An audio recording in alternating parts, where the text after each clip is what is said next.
அன்பான இறைமக்களே, உங்கள் அனைவரையும் நம் ஆண்டவராகிய இயேசு கிறிஸ்துவின் நாமத்தினால் வாழ்த்துகிறேன். இன்று புனித வெள்ளி. ஆண்டவர் இயேசு கிறிஸ்து நம்முடைய பாவங்களுக்காக சிலுவையில் உயிர்விட்ட நாளை நாம் இன்று நினைவு கூறுகிறோம். பழைய ஏற்பாட்டு காலத்தில் இறைவாக்கினர் எசாயா மூலமாக ஏற்கனவே ஆண்டவர் இயேசுவின் பிறப்பை பற்றியும் அவருடைய இறப்பை பற்றியும் இன்னும் அவர் எவ்வாறு துன்பங்கள் படுவார் என்பதையெல்லாம் பற்றியும் தந்தை கடவுள் ஏற்கனவே முன்னறிவித்திருந்தார். எசாயா மூலமாக ஆண்டவர் உரைத்த வாக்குகள் எல்லாம் இயேசுவின் வாழ்வில் நிறைவேறிவிட்டது என்பதை நமக்கு இன்றைய நற்செய்தி எடுத்து காட்டுகிறது. நம்முடைய மீறுதல்களுக்காக, நம்முடைய பாவங்களுக்காக இயேசு கிறிஸ்து வேதனைப்பட்டு துன்பப்பட்டு சிலுவையில் உயிர்விட்டு 3வது நாள் அவர் உயிர் தெழுவார் என்றும் அவர் மேன்மைப்படுத்தப்பட்டு உயர்த்தப்பட்டு பெரிதும் மாட்சியுறுவார் என்று இறை வார்த்தை நமக்கு கூறுகிறது. ஆம் மக்களே, நம்முடைய மீறுதல்கள், பாவங்கள், குற்றங்கள், குறைகளுக்காக ஆண்டவர் இயேசு தன்னையே சிலுவையில் பலியாக ஒப்பு கொடுத்தார். நாம் பாவம் செய்கிற ஒவ்வொரு முறையும் நாம் இயேசுவை சிலுவையில் அறைகிறோம் என்பதை நாம் உணர வேண்டும்.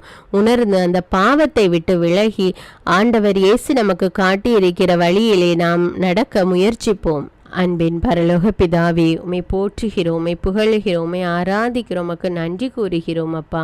அன்பின் தேவனே, இதோ இந்த புதிய நாளை எங்களுக்கு கொடுத்திருக்கிற கிருபைக்காக நன்றி தேவனே, நன்றி அப்பா.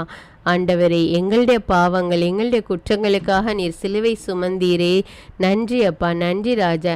எங்களுடைய நோய்களையெல்லாம் நீர் சிலுவையிலே ஏற்றுக்கொண்ட தேவன் நீர் ஒருவரே, உமக்கு நன்றி ராஜா, நன்றி தேவனே. எங்களுடைய குற்றங்களுக்காக, எங்களுடைய மீறுதல்களுக்காக நீர் கசையால் அடிக்கப்பட்டீரே, காரி உமிழப்பட்டீரே, நன்றி தேவனே, நன்றி அப்பா.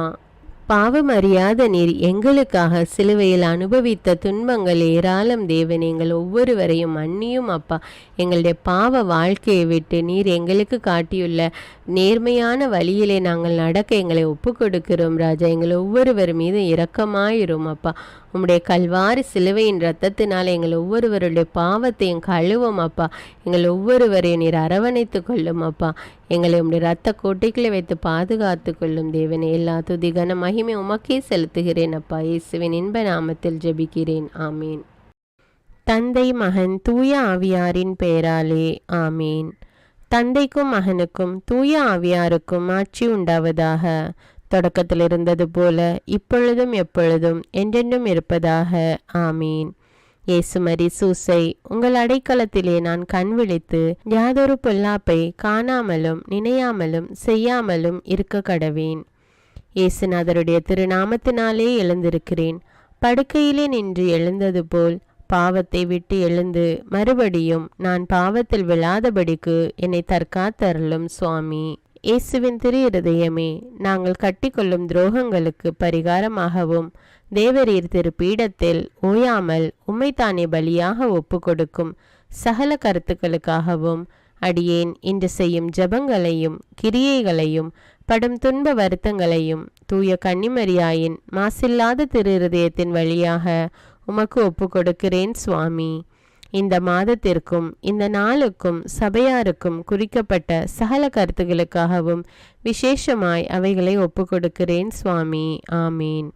எனக்கு காவலாயிருக்கிற சர்வேசுடைய சமனசானவரே, தெய்வீக கிருபையால் உம்மிடத்தில் ஒப்புவிக்கப்பட்ட எனக்கு ஞான வெளிச்சம் கொடுத்து என்னை காத்து நடத்தி ஆண்டருளும், ஆமீன். மூவேளை ஜபம். ஆண்டவருடைய தூதர் மரியாளுக்கு தூதுரைத்தார். அவளும் தூய ஆவியினால் கருத்தரித்தாள். அருள் நிறைந்த மரியே வாழ்க, ஆண்டவர் உம்முடனே, பெண்களுள் ஆசி பெற்றவர் நீரே. உம்முடைய திருவயிற்றின் கனியாகிய இயேசுவும் ஆசி பெற்றவரே. புனித மரியே, இறைவனின் தாயே, பாவிகளாயிருக்கிற எங்களுக்காக இப்பொழுதும் எங்கள் இறப்பின் வேளையிலும் வேண்டிக் கொள்ளும், ஆமீன். இதோ ஆண்டவருடைய அடிமை, உமது வார்த்தையின்படியே எனக்கு ஆகட்டும். அருள் நிறைந்த மரியே வாழ்க, ஆண்டவர் உம்முடனே, பெண்களுள் ஆசி பெற்றவர் நீரே. உம்முடைய திருவயிற்றின் கனியாகிய இயேசுவும் ஆசி பெற்றவரே. புனித மரியே, இறைவனின் தாயே, பாவிகளாயிருக்கிற எங்களுக்காக இப்பொழுதும் எங்கள் இறப்பின் வேளையிலும் வேண்டிக் கொள்ளும், ஆமீன். வார்த்தை மனு உருவானார், நம்மிடையே குடிகொண்டார். அருள் நிறைந்த மரியே வாழ்க, ஆண்டவர் உம்முடனே, பெண்களுள் ஆசி பெற்றவர் நீரே. உம்முடைய திருவயிற்றின் கனியாகிய இயேசுவும் ஆசி பெற்றவரே. புனித மரியே, இறைவனின் தாயே, பாவிகளாயிருக்கிற எங்களுக்காக இப்பொழுதும் எங்கள் இறப்பின் வேளையிலும் வேண்டிக் கொள்ளும். ஆமேன். கிறிஸ்துவின் வாக்குறுதிகளுக்கு நாங்கள் தகுதியுள்ளவர்களாகும்படியாக இறைவனின் தூய அன்னையே, எங்களுக்காக மன்றாடும். ஜெபிப்போமாக. இறைவா, தேவதூதர் அறிவித்தபடியே உம்முடைய திருமகன் இயேசு கிறிஸ்து மனிதனானதை நாங்கள் அறிந்துள்ளோம்.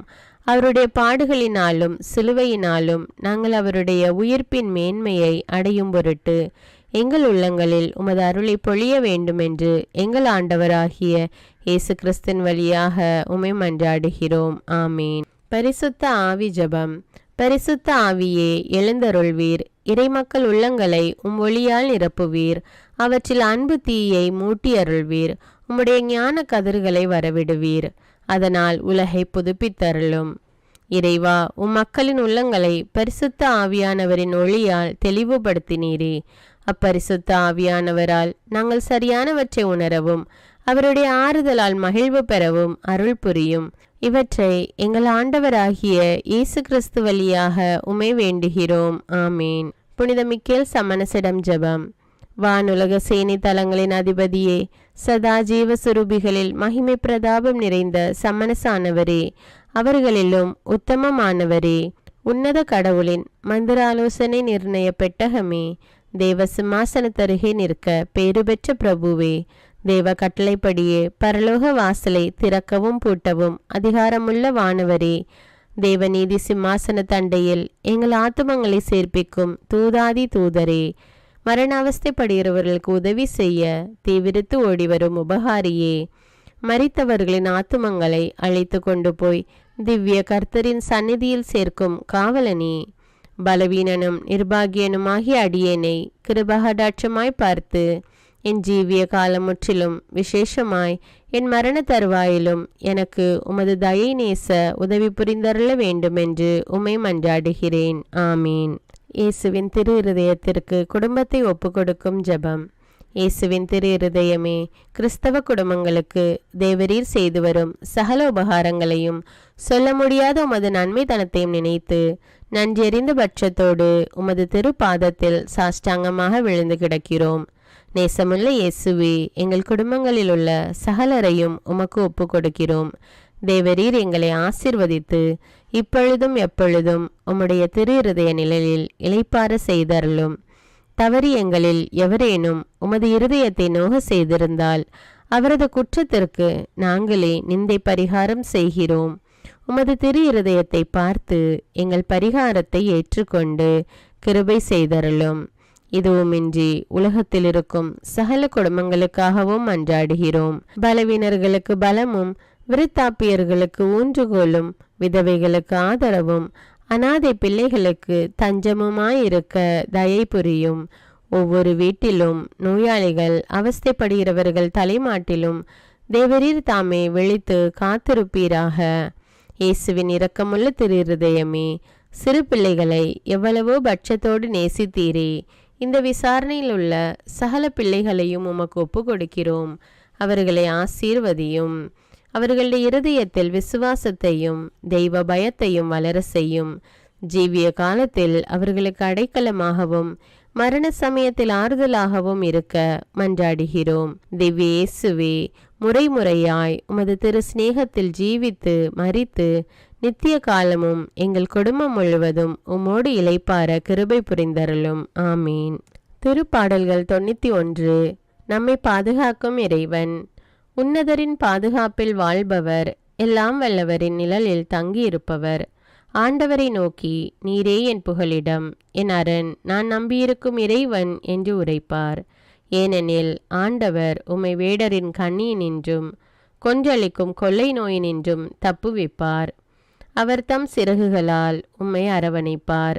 அவர் தம் இறக்கைகளின் கீழ் நீர் புகலிடம் காண்பீர். அவரது உண்மையே கேடயமும் கவசமும் ஆகும். இரவின் திகிலுக்கும் பகலில் பாய்ந்து வரும் அம்புக்கும் நீர் அஞ்ச மாட்டீர். இருளில் உலவும் கொள்ளை நோய்க்கும் நண்பகலில் தாக்கும் கொடிய வாதைக்கும் நீர் அஞ்ச மாட்டீர். பக்கம் 1000 பேர் வீழ்ந்தாலும் வலப்புறம் 10,000 பேர் தாக்கினாலும் எதுவும் உம்மை அணுகாது. பொல்லார்க்கு கிடைக்கும் தண்டனையை நீரே பார்ப்பீர். உம் கண்ணாலேயே நீர் காண்பீர். ஆண்டவரை உம் புகலிடமாய் கொண்டீர், உன்னதரை உம் உறைவிடமாக்கிக் கொண்டீர். ஆகவே தீங்கு உமக்கு நேரிடாது, வாதை உம் கூடாரத்தை நெருங்காது. நீர் செல்லும் இடமெல்லாம் உம்மை காக்கும்படி தம் தூதருக்கு அவர் கட்டளையிடுவார். உம் கால் கல்லின் மேல் மோதாதபடி அவர்கள் தங்கள் கைகளில் உம்மை தாங்கிக் கொள்வர். சிங்கத்தின் மீதும் பாம்பின் மீதும் நீர் நடந்து செல்வீர், இளஞ்சிங்கத்தின் மீதும் விரியன் பாம்பின் மீதும் நீர் மிதித்து செல்வீர். அவர்கள் என் மீது அன்பு கூர்ந்ததால் அவர்களை விடுவிப்பேன். அவர்கள் என் பெயரை அறிந்துள்ளதால் அவர்களை பாதுகாப்பேன். அவர்கள் என்னை நோக்கி மன்றாடும்போது அவர்களுக்கு பதிலளிப்பேன். அவர்களது துன்பத்தில் அவர்களோடு இருப்பேன். அவர்களை தப்புவித்து அவர்களை பெருமைப்படுத்துவேன். நீடிய ஆயுளால் அவர்களுக்கு நிறைவளிப்பேன். என் மீட்பை அவர்களுக்கு வெளிப்படுத்துவேன். திருப்பாடல்கள் 121. நம்மை பாதுகாக்கும் ஆண்டவர். மலைகளை நோக்கி என் கண்களை உயர்த்துகின்றேன். எங்கிருந்து எனக்கு உதவி வரும்? விண்ணையும் மண்ணையும் உண்டாக்கிய ஆண்டவரிடமிருந்தே எனக்கு உதவி வரும். அவர் உம் கால் இடராதபடி பார்த்து கொள்வார். உம்மை காக்கும் அவர் உறங்கிவிட மாட்டார். இதோ இஸ்ரவேலை காக்கின்றவர் கண் அயர்வதும் இல்லை, உறங்குவதும் இல்லை. ஆண்டவரே உம்மை காக்கின்றார். அவர் உம் வலப்பக்கத்தில் உள்ளார். அவரே உமக்கு நிழல் ஆவார். பகலில் கதிரவன் உம்மை தாக்காது, இரவில் நிலாவும் உம்மை தீண்டாது. ஆண்டவர் உம்மை எல்லா தீமையினின்றும் பாதுகாப்பார். அவர் உம் உயிரை காத்திடுவார். நீர் போகும்போதும் உள்ளே வரும்போதும் இப்போதும் எப்போதும் ஆண்டவர் உம்மை காத்தருள்வார். முதல் வாசகம். இறைவாக்கினர் எசாயா நூலிலிருந்து வாசகம். அதிகாரம் 52 இறை வார்த்தைகள் 13 முதல் அதிகாரம் 53 இறை வார்த்தைகள் 12 வரை. இதோ என் ஊழியர் சிறப்படைவார். அவர் மேன்மைப்படுத்தப்பட்டு உயர்த்தப்பட்டு பெரிதும் ஆட்சியுறுவார். அவரை கண்ட பலர் திகைப்புற்றனர். அவரது தோற்றம் பெரிதும் உருக்குலைந்ததால் மனித சாயலே அவருக்கு இல்லாதிருந்தது. மானிடரின் உருவே அவருக்கு இல்லை. அவ்வாறே அவர் பல பிற இனத்தாரை அதிர்ச்சிக்குள்ளாக்குவார். அரசர்களும் அவரை முன்னிட்டு வாய்ப்பொத்தி நிற்பர். ஏனெனில் தங்களுக்கு சொல்லப்படாததை அவர்கள் காண்பர், தாங்கள் கேள்விப்படாததை அவர்கள் புரிந்து கொள்வர். நாங்கள் அறிவித்ததை நம்பியவர் யார்? ஆண்டவரின் ஆற்றல் யாருக்கு வெளிப்படுத்தப்பட்டது? இளந்தளிர் போலும் வறண்ட நிலவேர் போலும் ஆண்டவர் முன்னிலையில் அவர் வளர்ந்தார். நாம் பார்ப்பதற்கேற்ற அமைப்போ அவருக்கில்லை, நாம் விரும்பத்தக்க தோற்றமும் அவருக்கில்லை. அவர் இகழப்பட்டார், மனிதரால் புறக்கணிக்கப்பட்டார். வேதனையுற்ற மனிதராயிருந்தார், நோயுற்று நலிந்தார். காண்போர் தம் முகத்தை மூடிக்கொள்ளும் நிலையில் அவர் இருந்தார். அவர் இழிவுபடுத்தப்பட்டார், அவரை நாம் மதிக்கவில்லை. மெய்யாகவே அவர் நம் பிணிகளை தாங்கிக் கொண்டார், நம் துன்பங்களை சுமந்து கொண்டார். நாமோ அவர் கடவுளால் வதைக்கப்பட்டு நொறுக்கப்பட்டவர் என்றும் சிறுமைப்படுத்தப்பட்டவர் என்றும் எண்ணினோம். அவரோ நம் குற்றங்களுக்காக காயமடைந்தார், நம் தீச்செயல்களுக்காக நொறுக்கப்பட்டார். நமக்கு நிறைவாழ்வை அளிக்க அவர் தண்டிக்கப்பட்டார். அவர் தம் காயங்களால் நாம் குணமடைகின்றோம். ஆடுகளைப் போல நாம் அனைவரும் வழி தவறி அலைந்தோம். நாம் எல்லாரும் நம் வழியே நடந்தோம். ஆண்டவரோ நம் அனைவரின் தீச்செயல்களையும் அவர் மேல் சுமத்தினார். அவர் ஒடுக்கப்பட்டார், சிறுமைப்படுத்தப்பட்டார். ஆயினும் அவர் தம் வாயை திறக்கவில்லை. அடிப்பதற்கு இழுத்து செல்லப்பட்ட ஆட்டுக்குட்டி போலும், ரோமம் கத்தரிப்போர் முன்னிலையில் கத்தாத செம்மறி போலும் அவர் தம் வாயை திறவாதிருந்தார். அவர் கைது செய்யப்பட்டு தீர்ப்பிடப்பட்டு இழுத்து செல்லப்பட்டார். அவருக்கு நேர்ந்ததை பற்றி அக்கறை கொண்டவர் யார்? ஏனெனில் வாழ்வோர் உலகினில் அவர் அகற்றப்பட்டார். என் மக்களின் குற்றத்தை முன்னிட்டு கொலையுண்டார். வன்செயல் எதுவும் அவர் செய்ததில்லை, வஞ்சனை எதுவும் அவர் வாயில் இருந்ததில்லை. ஆயினும் தீயவரிடையே அவருக்கு கல்லறை அமைத்தார்கள். செத்தபோது அவர் செல்வரோடு இருந்தார். அவரை நொறுக்கவும் நோயால் வதைக்கவும் ஆண்டவர் திருவுளம் கொண்டார். அவர் தம் உயிரை குற்ற நீக்க பலியாக தந்தார். எனவே தம் வழிமரபு கண்டு நீடு வாழ்வார். ஆண்டவரின் திருவுளம் அவர் கையில் சிறப்புறும். அவர் தம் துன்ப வாழ்வின் பயனை கண்டு நிறைவடைவார். நேரியவராகிய என் ஊழியர் தம் அறிவால் பலரை நேர்மையாளராக்குவார். அவர்களின் தீச்செயல்களை தாமே சுமந்து கொள்வார். ஆதலால் நான் அவருக்கு மதிப்பு மிக்கவரிடையே சிறப்பளிப்பேன். அவரும் வலியவரோடு கொள்ளை பொருளை பங்கிடுவார். ஏனெனில் அவர் தம்மையே சாவுக்கு கையளித்தார். கொடியவருள் ஒருவராக கருதப்பட்டார். ஆயினும் பலரின் பாவத்தை சுமந்தார். கொடியோருக்காக பரிந்து பேசினார். இது ஆண்டவரின் அருள்வாக்கு. இறைவனுக்கு நன்றி. இரண்டாம் வாசகம். எபிரேயருக்கு எழுதப்பட்ட திருமுகத்திலிருந்து வாசகம். வானங்களை கடந்து சென்ற இறைமகனாகிய இயேசுவை நாம் தனி பெரும் தலைமை குருவாக கொண்டுள்ளதால் நாம் அறிக்கையிடுவதை விடாது பற்றி கொள்வோமாக.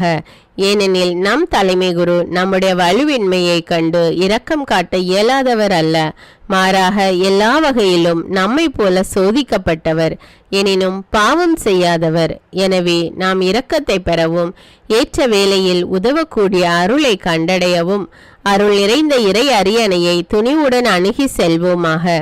அவர் இவ்வுலகில் வாழ்ந்த காலத்தில் தம்மை சாவில் இருந்து காப்பாற்ற வல்லவரை நோக்கி உரத்த குரல் எழுப்பி கண்ணீர் சிந்தி மன்றாடி வேண்டினார். அவர் கொண்டிருந்த இறைப்பற்று கலந்த அச்சத்தை முன்னிட்டு கடவுள் அவருக்கு செவிசாய்த்தார். அவர் இறைமகனாயிருந்தும் துன்பங்கள் வழியே கீழ்ப்படிதலை கற்றுக்கொண்டார். அவர் நிறைவுள்ளவராகி தமக்கு கீழ்ப்படிவோர் அனைவரும் என்றென்றும் மீட்படைய காரணமானார். இது ஆண்டவரின் அருள்வாக்கு. இறைவனுக்கு நன்றி. நற்செய்தி வாசகம். புனித யோவான் எழுதியபடி நம் ஆண்டவராகிய இயேசு கிறிஸ்துவின் திருப்பாடுகள். அதிகாரம் 18 இறைவார்த்தைகள் 1 முதல் அதிகாரம் 19 இறைவார்த்தைகள் 42 முடிய. இயேசு தம் சீடரோடு கெதரோன் என்னும் நீரோடையை கடந்து சென்றார். அங்கே ஒரு தோட்டம் இருந்தது. தம் சீடர்களோடு இயேசு அதில் நுழைந்தார். அவரை காட்டிக் கொடுத்த யூதாசுக்கு அந்த இடம் தெரியும். ஏனெனில் இயேசுவும் அவருடைய சீடர்களும் அடிக்கடி அங்கு கூடுவர்.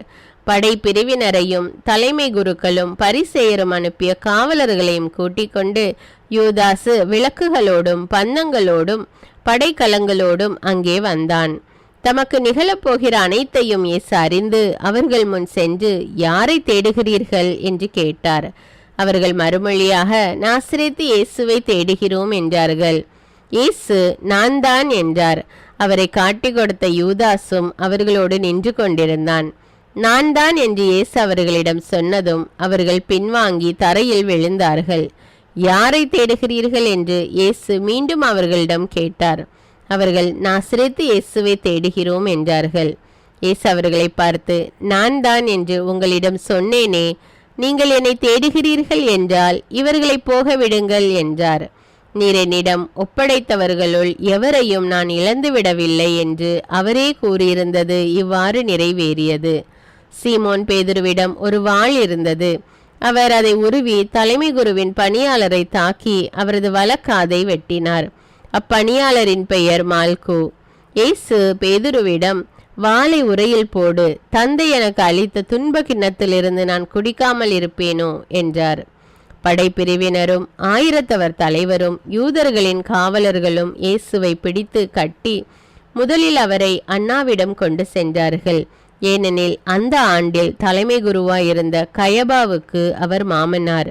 இந்த கயபாதான் மக்களுக்காக ஒருவர் மட்டும் இறப்பது நல்லது என்று யூதர்களுக்கு ஆலோசனை கூறியவர். சீமோன் பேதுருவும் மற்றொரு சீடரும் இயேசுவை பின்தொடர்ந்து வந்தனர். அந்த சீடர் தலைமை குருவுக்கு அறிமுகமானவர். ஆகவே இயேசுவுடன் தலைமை குருவின் மாளிகை முற்றத்தில் நுழைந்தார். பேதுரு வெளியில் வாயில் அருகே நின்று கொண்டிருந்தார். அப்போது தலைமை குருவுக்கு அறிமுகமாயிருந்த அந்த சீடர் வெளியே வந்து வாயில் காவலரிடம் சொல்லி பேதுருவை உள்ளே கூட்டி சென்றார். வாயில் காவல் செய்த அப்பணிப்பெண் பேதுருவிடம், நீயும் இம்மனிதனுடைய சீடருள் ஒருவன்தானே என்று கேட்டார். பேதுரு இல்லை என்றார். அப்போது குளிராயிருந்ததால் பணியாளர்களும் காவலர்களும் கரியினால் தீமூட்டி அங்கே நின்று குளிர் காய்ந்து கொண்டிருந்தார்கள்.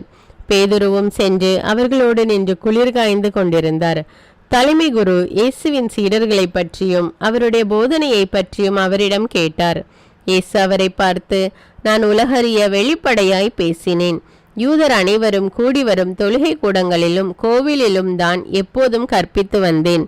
நான் மறைவாக எதையும் பேசியதில்லை. ஏன் என்னிடம் கேட்கிறீர்? நான் பேசியதை கேட்டுக்கொண்டிருந்தவர்களிடம் கேட்டு பாரும். நான் என்ன சொன்னேன் என அவர்களுக்கு தெரியுமே என்றார். அவர் இப்படி சொன்னதால் அங்கு நின்று கொண்டிருந்த காவலருள் ஒருவர், தலைமை குருவுக்கு இப்படியா பதில் கூறுகிறாய் என்று சொல்லி இயேசுவின் கன்னத்தில் அறைந்தார். இயேசு அவரிடம், நான் தவறாக பேசியிருந்தால் தவறு என்னவென காட்டும், சரியாக பேசியிருந்தால் ஏன் என்னை அடிக்கிறீர் என்று கேட்டார். அதன் பின் அண்ணா அவரை கட்டப்பட்ட நிலையில் தலைமை குரு கயபாவிடம் அனுப்பினார். சீமோன் பேதுரு அங்கு நின்று குளிர்காய்ந்து கொண்டிருந்தார். அப்போது அங்கிருந்தவர்கள் அவரிடம், நீயும் அவனுடைய சீடர்களுள் ஒருவன்தானே என்று கேட்டனர். அவர் இல்லை என்று மறுதளித்தார். தலைமை குருவின் பணியாளருள் ஒருவர், நான் உன்னை தோட்டத்தில் அவரோடு பார்க்கவில்லையா என்று கேட்டார். பேதுருவால் காது வெட்டப்பட்டவருக்கு இவர் உறவினர். பேதுரு மீண்டும் மறுதளித்தார். உடனே சேவல் கூவிற்று. அதன் பின் அவர்கள் கயபாவிடமிருந்து ஆளுநர் மாளிகைக்கு இயேசுவை கொண்டு சென்றார்கள். அப்போது விடியற்காலம். பாஸ்கா உணவை உண்ணும் முன் தீட்டுப்படாமல் இருக்க ஆளுநர் மாளிகையில் அவர்கள் நுழையவில்லை. எனவே பிலாத்து வெளியே அவர்களிடம் வந்து, நீங்கள் இந்த ஆளுக்கு எதிராக கூறும் குற்றச்சாட்டு என்ன என்று கேட்டார். அதற்கு அவர்கள், இவன் குற்றம் செய்யாதிருந்தால் இவனை நாங்கள் உம்மிடம் ஒப்புவித்திருக்க மாட்டோம் என்றார்கள். பிலாத்து அவர்களிடம், நீங்கள் இவனை கொண்டு போய் உங்கள் சட்டப்படி இவனுக்கு தீர்ப்பு வழங்குங்கள் என்றார். யூதர்கள் அவரிடம், சட்டப்படி நாங்கள் யாருக்கும் மரண தண்டனை விதிக்க முடியாது என்றார்கள். இவ்வாறு தாம் எப்படிப்பட்ட சாவுக்கு உட்பட போகிறார் என்பதை குறிப்பிட்டு இயேசு கூறியிருந்ததை நிறைவேற செய்தார்கள். பிலாத்து மீண்டும் ஆளுநர் மாளிகைக்குள் சென்று இயேசுவை கூப்பிட்டு அவரிடம், நீ யூதரின் அரசனா என்று கேட்டான். இயேசு மறுமொழியாக, நீராக இதை கேட்கிறீரா, அல்லது மற்றவர்கள் என்னை பற்றி உம்மிடம் சொன்னதை வைத்து கேட்கிறீரா என்று கேட்டார். அதற்கு பிலாத்து, நான் ஒரு யூதனா என்ன? உன் இனத்தவரும் தலைமை குருக்களும் தானே உன்னை என்னிடம் ஒப்புவித்தார்கள். நீ என்ன செய்தாய் என்று கேட்டான். இயேசு மறுமொழியாக, எனது ஆட்சி இவ்வுலக ஆட்சி போன்றது அல்ல. அது இவ்வுலக ஆட்சி போன்றதாய் இருந்திருந்தால் நான் யூதர்களிடம் காட்டி கொடுக்கப்படாதவாறு என் காவலர்கள் போராடி இருப்பார்கள். ஆனால் என் ஆட்சி இவ்வுலக ஆட்சி போன்றது அல்ல என்றார். பிலாத்து அவரிடம், அப்படியானால் நீ அரசன்தானோ என்று கேட்டான். அதற்கு இயேசு, அரசன் என்று நீர் சொல்கிறீர். உண்மையை எடுத்துரைப்பதே என் பணி. இதற்காகவே நான் பிறந்தேன். இதற்காகவே உலகிற்கு வந்தேன். உண்மையை சார்ந்தவர் அனைவரும் என் குரலுக்கு செவிசாய்க்கின்றனர் என்றார். பிலாத்து அவரிடம், உண்மையா, அது என்ன என்று கேட்டார். இப்படி கேட்ட பின் பிலாத்து மீண்டும் யூதரிடம் சென்று, இவனிடம் நான் குற்றம் ஒன்றும் காணவில்லையே என்றான். மேலும், பாஸ்கா விழாவின் போது உங்கள் விருப்பப்படி ஒரு கைதியை விடுதலை செய்யும் வழக்கம் உண்டே. யூதரின் அரசனாகிய இவனை நான் விடுதலை செய்யட்டுமா? உங்கள் விருப்பம் என்ன என்று கேட்டான். அதற்கு அவர்கள், இவன் வேண்டாம், பரபாவை விடுதலை செய்யும் என்று மீண்டும் கத்தினார்கள். அந்த பரபா ஒரு கள்வன். பின்னர் பிலாத்து இயேசுவை சாட்டையால் அடிக்க செய்தான். வீரர்கள் ஒரு முள்முடி பின்னி அவர் தலையின் மேல் வைத்து செந்நிற மேலுடையை அவருக்கு அணிவித்தார்கள். அவரிடம் வந்து, யூதரின் அரசே வாழ்க என்று சொல்லி அவருடைய கன்னத்தில் அறைந்தார்கள். பிலாத்து மீண்டும் வெளியே வந்து அவர்களிடம், அவனை நான் உங்கள் முன் வெளியே கூட்டி வருகிறேன் பாருங்கள். அவனிடம் நான் குற்றம் ஒன்றும் காணவில்லை என்பதை அறிந்து கொள்ளுங்கள் என்றான். இயேசு முள்முடியும் செந்நிற மேலுடையும் அணிந்தவராய் வெளியே வந்தார். பிலாத்து அவர்களிடம், இதோ மனிதன் என்றான். அவரை கண்டதும் தலைமை குருக்களும் காவலர்களும், சிலுவையில் அறையும், சிலுவையில் அறையும் என்று கத்தினார்கள். பிலாத்து அவர்களிடம், நீங்களே இவனை கொண்டு போய் சிலுவையில் அறையுங்கள். இவனிடம் குற்றம் இருப்பதாக எனக்கு தெரியவில்லை என்றான். யூதர்கள் அவரை பார்த்து, எங்களுக்கு ஒரு சட்டம் உண்டு, அச்சட்டத்தின்படி இவன் சாக வேண்டும். ஏனெனில் இவன் தன்னையே இறைமகன் என உரிமை கொண்டாடுகிறான் என்றனர். பிலாத்து இதை கேட்டதும் இன்னும் மிகுதியாக அஞ்சினான். அவன் மீண்டும் ஆளுநர் மாளிகைக்கு சென்று இயேசுவிடம், நீ எங்கிருந்து வந்தவன் என்று கேட்டான். ஆனால் இயேசு அவனுக்கு பதில் கூறவில்லை. அப்போது பிலாத்து, என்னோடு பேச மாட்டாயா? உன்னை விடுதலை செய்யவும் எனக்கு அதிகாரம் உண்டு, உன்னை சிலுவையில் அறையவும் எனக்கு அதிகாரம் உண்டு என்பது உனக்கு தெரியாதா என்றான். இயேசு மறுமொழியாக, மேலிருந்து அருளப்படாவிடில் உமக்கு என் மேல் எந்த அதிகாரமும் இராது. ஆகவே என்னை உம்மிடம் ஒப்புவித்தவன்தான் பெரும் பாவம் செய்தவன் என்றார். அது முதல் பிலாத்து அவரை விடுவிக்க வழி தேடினான். ஆனால் யூதர்கள், நீர் இவனை விடுவித்தால் சீசருடைய நண்பராய் இருக்க முடியாது. தம்மையே அரசராக்கி கொள்ளும் எவரும் சீஷருக்கு எதிரி என்றார்கள். இவ்வார்த்தைகளை கேட்டதும் பிலாத்து இயேசுவை வெளியே கூட்டி வந்தான். கல்தலம் என்னும் இடத்தில் இருந்த நடுவர் இருக்கை மீது அமர்ந்தான். அந்த இடத்திற்கு எபிரேய மொழியில் கபதா என்பது பெயர். அன்று பாஸ்கா விழாவுக்கு ஏற்பாடு செய்யும் நாள். ஏறக்குறைய நண்பகல் வேளை. பிலாத்து யூதர்களிடம், இதோ உங்கள் அரசன் என்றான். அவர்கள், ஒழிக ஒழிக, அவனை சிலுவையில் அறையும் என்று கத்தினார்கள். பிலாத்து அவர்களிடம், உங்கள் அரசனை நான் சிலுவையில் அறைய வேண்டும் என்கிறீர்களா என்று கேட்டான். அதற்கு தலைமை குருக்கள், எங்களுக்கு சீசரை தவிர வேறு அரசர் இல்லை என்றார்கள். அப்போது பிலாத்து அவரை சிலுவையில் அறையுமாறு அவர்களிடம் ஒப்புவித்தான். அவர்கள் இயேசுவை தம் பொறுப்பில் ஏற்றுக்கொண்டார்கள். இயேசு சிலுவையை தாமே சுமந்து கொண்டு மண்டை ஓட்டு இடம் என்னும் இடத்திற்கு சென்றார். அதற்கு எபிரேய மொழியில் கொல்கொதா என்பது பெயர். அங்கே அவர்கள் இயேசுவையும் அவரோடு வேறு இருவரையும் சிலுவையில் அறைந்தார்கள். அவ்விருவரையும் இரு பக்கங்களிலும் இயேசுவை நடுவிலுமாக அறைந்தார்கள். பிலாத்து குற்ற அறிக்கை ஒன்று எழுதி அதை சிலுவையின் மீது வைத்தான். அதில் நாசரேத்து இயேசு யூதர்களின் அரசன் என்று எழுதியிருந்தது. இயேசு சிலுவையில் அறையப்பட்ட இடம் நகரத்துக்கு அருகில் இருந்ததால் யூதருள் பலர் இந்த குற்ற அறிக்கையை வாசித்தனர். அது எபிரேயம், லத்தீன், கிரேக்கம் ஆகிய மொழிகளில் எழுதப்பட்டிருந்தது. யூதரின் தலைமை குருக்கள் பிலாத்திடம், யூதரின் அரசன் என்று எழுத வேண்டாம், மாறாக யூதரின் அரசன் நான் என்று அவனே சொல்லி கொண்டதாக எழுதும் என்று கேட்டுக்கொண்டார்கள். பிலாத்து அவர்களை பார்த்து, நான் எழுதியதே என்றான். இயேசுவை சிலுவையில் அறைந்த பின் படை வீரர் அவருடைய மேலுடைகளை 4 பாகமாக பிரித்து ஆளுக்கு ஒரு பாகம் எடுத்து கொண்டார்கள். அங்கியையும் அவர்களே எடுத்து கொண்டனர். அந்த அங்கி மேலிருந்து கீழ் வரை தையலே இல்லாமல் நெய்யப்பட்டிருந்தது. எனவே அவர்கள் ஒருவரை ஒருவர் நோக்கி, அதை கிழிக்க வேண்டாம், அது யாருக்கு கிடைக்கும் என்று பார்க்க சீட்டு குலுக்கி போடுவோம் என்றார்கள். என் ஆடைகளை தங்களுக்குள் பகிர்ந்து என் உடை மீது சீட்டு போட்டார்கள் என்னும் மறைநூல் வாக்கு இவ்வாறு நிறைவேறியது. சிலுவை அருகில் இயேசுவின் தாயும் தாயின் சகோதரியும் குளோப்பாவின் மனைவியுமான மரியாவும் மகதலா மரியாவும் நின்று கொண்டிருந்தனர்.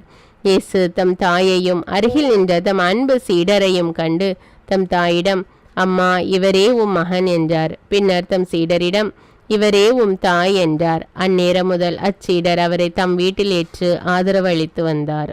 இதன் பின் அனைத்தும் நிறைவேறிவிட்டது என்பதை அறிந்த இயேசு, தாகமாயிருக்கிறது என்றார். மறைநூலில் எழுதியுள்ளது நிறைவேறவே இவ்வாறு சொன்னார். அங்கே ஒரு பாத்திரம் நிறைய புளித்த திராட்சை ரசம் இருந்தது. அதில் கடற்பஞ்சை நன்கு தோய்த்து ஈசோப்பு தண்டில் பொருத்தி அதை அவர்கள் அவரது வாயில் வைத்தார்கள்.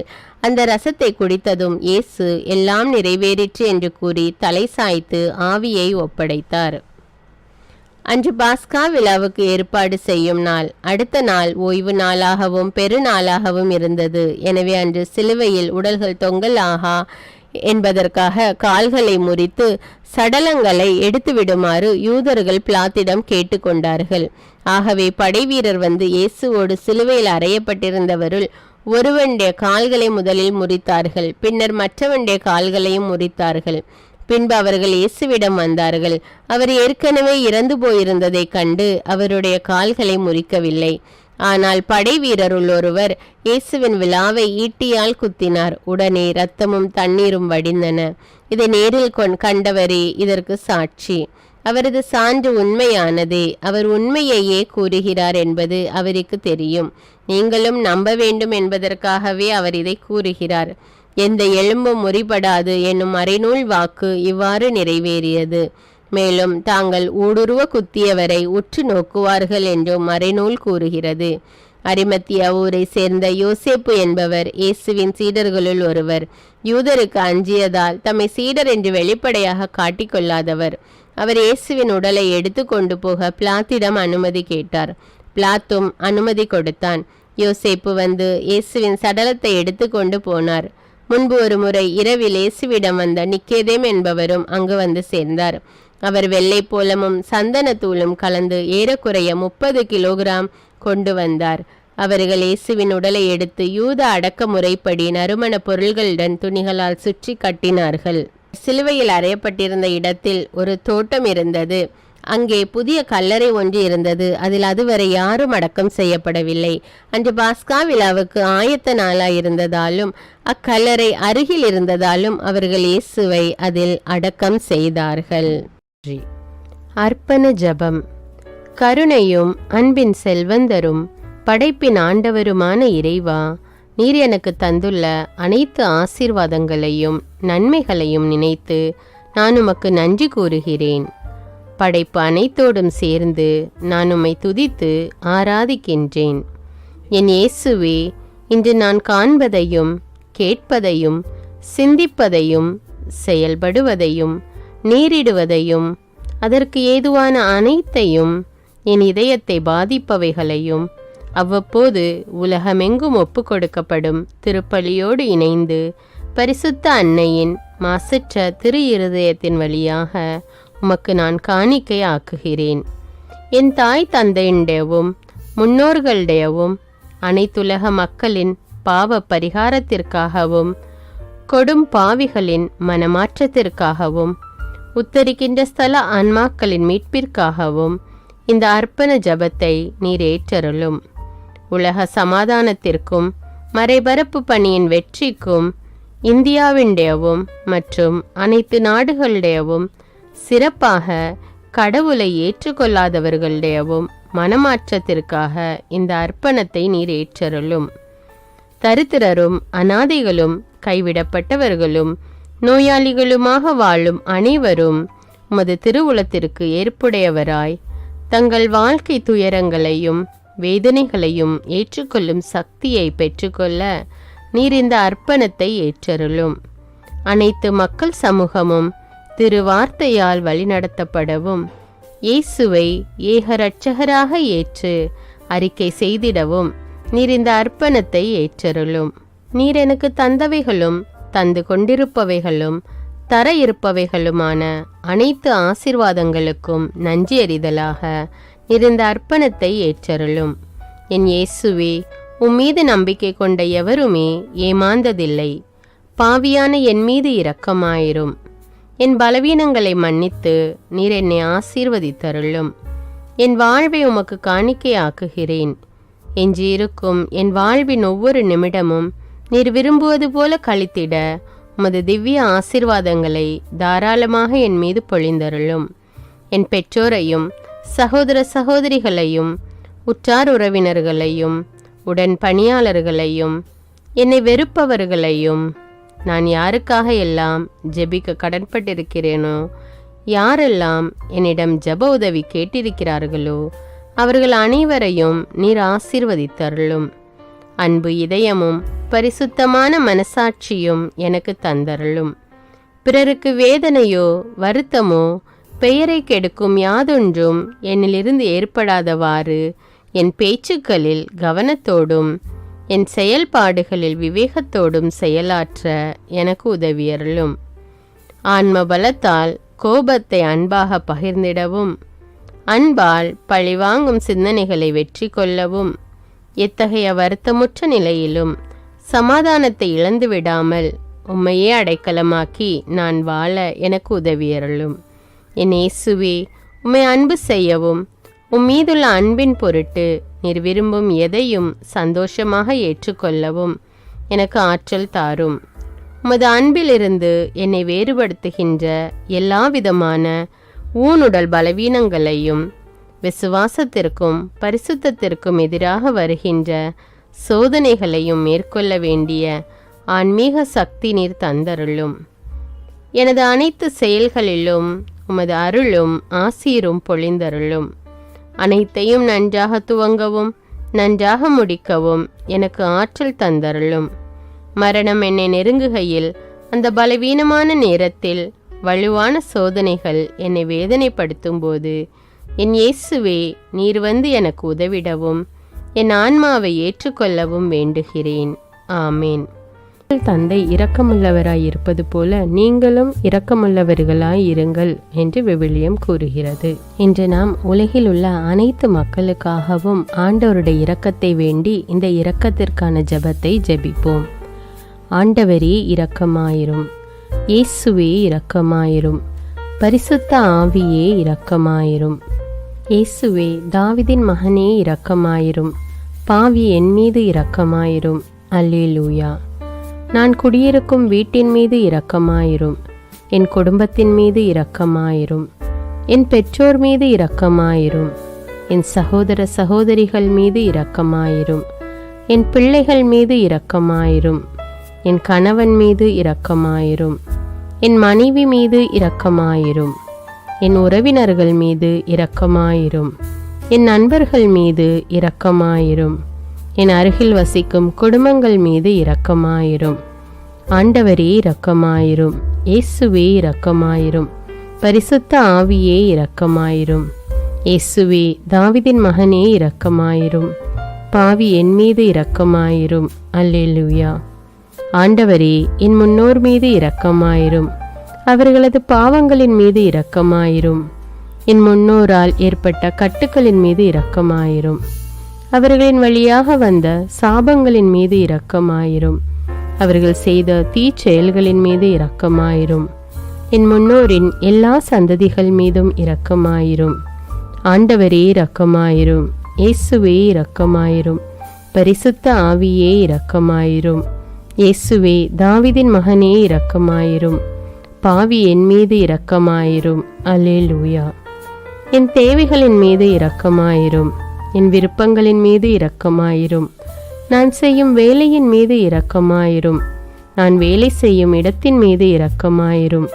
என்னோடு வேலை செய்வோர் மீது இரக்கமாயிரும். நான் வேலை செய்யும் நிறுவனங்கள் மீது இரக்கமாயிரும். அவற்றின் உடைமைகள் மீது இரக்கமாயிரும். வியாபாரங்கள் மீது இரக்கமாயிரும். வருமானங்கள் மீது இரக்கமாயிரும். ஆண்டவரே இரக்கமாயிரும். இயேசுவே இரக்கமாயிரும். பரிசுத்த ஆவியே இரக்கமாயிரும். இயேசுவே தாவீதின் மகனே இரக்கமாயிரும். பாவி என் மீது இரக்கமாயிரும். அல்லேலூயா.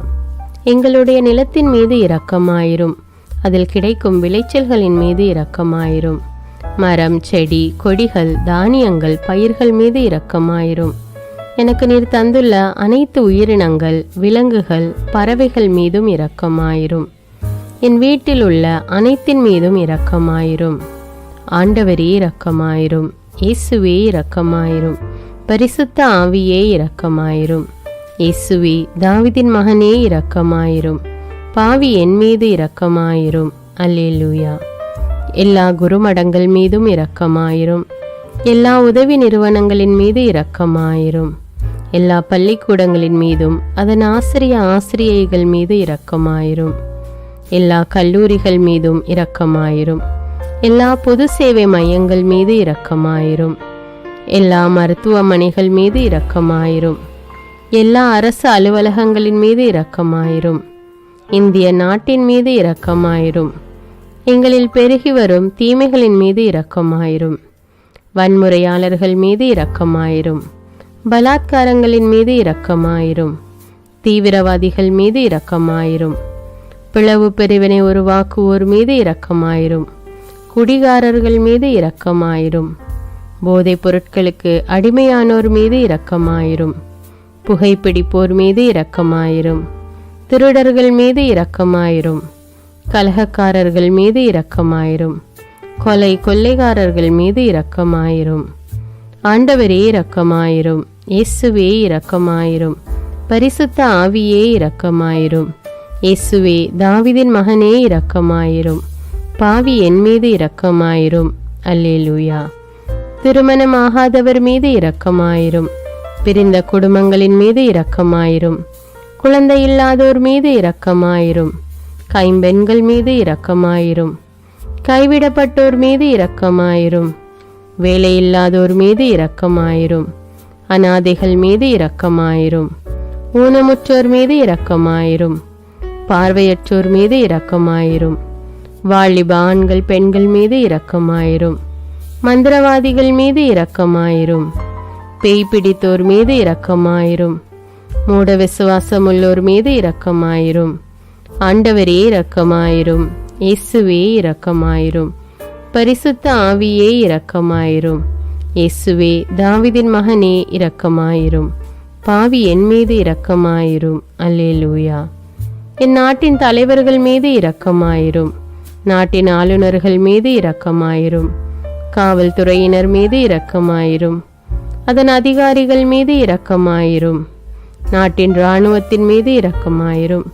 நாட்டின் அடிப்படை தேவைகள் மீது இரக்கமாயிரும். தற்கொலை செய்யும் எண்ணமுடையோர் மீது இரக்கமாயிரும்.